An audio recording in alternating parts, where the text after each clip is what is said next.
Hi friends, welcome back to filmy Mahesh channel. ఇప్పుడే NTR Neel dragon teaser చూసా. అసలు ఆ ఇంటెన్సిటీ ఏంట్రా బాబు! స్క్రీన్ మీద ఎన్టీఆర్ని చూస్తుంటే ఇది నార్మల్ సినిమా కాదు, ఒక మాస్ జాతరని క్లియర్గా అర్థమవుతుంది. ప్రశాంత్ నీల్ మళ్ళీ మనల్ని ఒక డార్క్ అండ్ వైలెంట్ వరల్డ్లోకి తీసుకెళ్తున్నాడు. స్మోక్, ఫైర్, బ్లేడ్, ఆ విజువల్స్ చూస్తుంటే గూజంస్ ఆటోమేటిక్గా వచ్చేస్తాయి.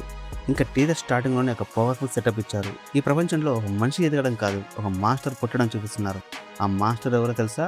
మన తార. ఈ టీజర్లో నేను గమనించిన అంశాల గురించి నేను మీతో ఇప్పుడు డిస్కస్ చేయబోతున్నాను. రెడీగా ఉండండి.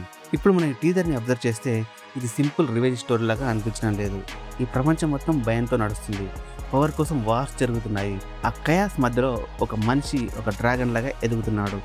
ఎన్టీఆర్ క్యారెక్టర్ని డైరెక్ట్గా రివీల్ చేయలేదు, కానీ టీజర్లో చూసిన బాడీ లాంగ్వేజ్ని బట్టి తారక్ ఒక బ్రూటల్ లీడర్ క్యారెక్టర్లో కనిపిస్తున్నాడు. జనాలకి భయం కలిగిస్తూనే తన వాళ్ళకి దేవుడిలా ఉంటాడని క్లియర్ హింట్ ఇచ్చారు.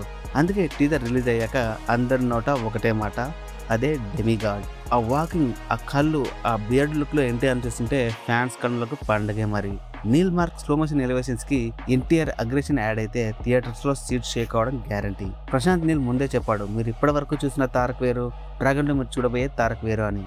ఇప్పుడు ఈ టీజర్ చూశాక ఆ మాటకి మీనింగ్ అర్థమైంది. ఈ సినిమా కాస్టింగ్లో చాలా మంది ఉన్నారు, కానీ మన కళ్ళు ఆటోమేటిక్గా తారక్ మీదకే వెళ్తాయి. అదే స్క్రీన్ ప్రజెన్స్ అంటే.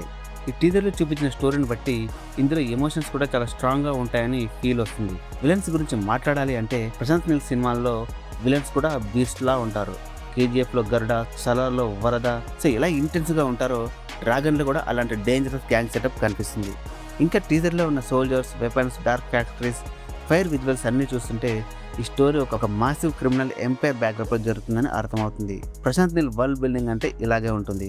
కలర్స్ డార్క్గా ఉంటాయి, కానీ ప్రతి ఫ్రేమ్లో ఆ టెన్షన్ కనిపిస్తుంది. ఈ గ్లిమ్స్లో ప్రతి షాట్ కూడా ఒక పెయింట్లా ఉంది. ఇంకా రవి బస్సు బీజియం గురించి ఎంత మాట్లాడినా తక్కువే. ఆ డ్రమ్స్, ఆ బేస్, ఆ రోరింగ్ సౌండ్ డిజైన్ థియేటర్లో ఎక్స్పీరియన్స్ వేరే లెవెల్లో ఉండబోతుందని అర్థమవుతుంది. యాక్షన్ సీన్స్ డిజైన్ చేసిన విధానం చూస్తుంటే నీల్కి ఎన్టీఆర్కి ఉన్న కనెక్ట్ ప్రతి ఫ్రేమ్లో కనిపిస్తుంది. ఇదంతా చూసాక ఎన్టీఆర్ ఫ్యాన్స్ కున్న బిగ్గెస్ట్ వర్క్ ఏంటంటే ఈస్టర్ ఎగ్స్ హంటింగ్, అదే హిడెన్ డీటెయిల్స్ని కనిపెట్టడం. టీజర్లో కొన్ని సింబల్స్ రిపీట్ అయ్యాయి. Fire symbols, dragon references, masked army shots, ఇవన్నీ ర్యాండమ్ కాదు బాస్, ఖచ్చితంగా స్టోరీలో పెద్ద మిస్టరీయే ఉంది. నాకు అనిపించింది ఏంటంటే ఎన్టీఆర్ క్యారెక్టర్ ఆర్డినరీ మనిషి కాదు. మేబీ తన బ్యాక్ స్టోరీలో ఒక బెట్రేయల్ ఉంటుంది, లేక తన రైజ్కి ఒక బ్లడీ హిస్టరీ ఉంటుంది. ఇంకో ఇంట్రెస్టింగ్ పాయింట్ ఏంటంటే టీజర్ మొత్తంలో ఫియర్ అండ్ వర్షిప్ రెండు ఎమోషన్స్ కలిపి చూపించారు. ఈ డ్రాగన్కి కొంతమంది భయపడతారు, ఇంకొంతమంది దేవుళ్ళలా చూస్తారు. అందుకే ఈ సినిమా స్కేల్ కూడా నార్మల్గా ఉండదు. ఇది 2 పార్ట్స్ మూవీ అవ్వచ్చని రూమర్స్ కూడా ఉన్నాయి.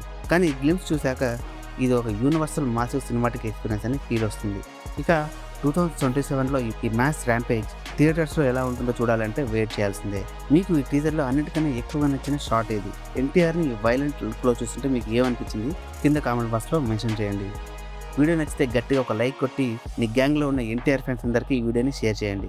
ఇలాంటి మరిన్ని వీడియోల కోసం మన ఫిల్మీ మహేష్ ఛానల్ని సబ్స్క్రైబ్ చేయండి. జై హింద్.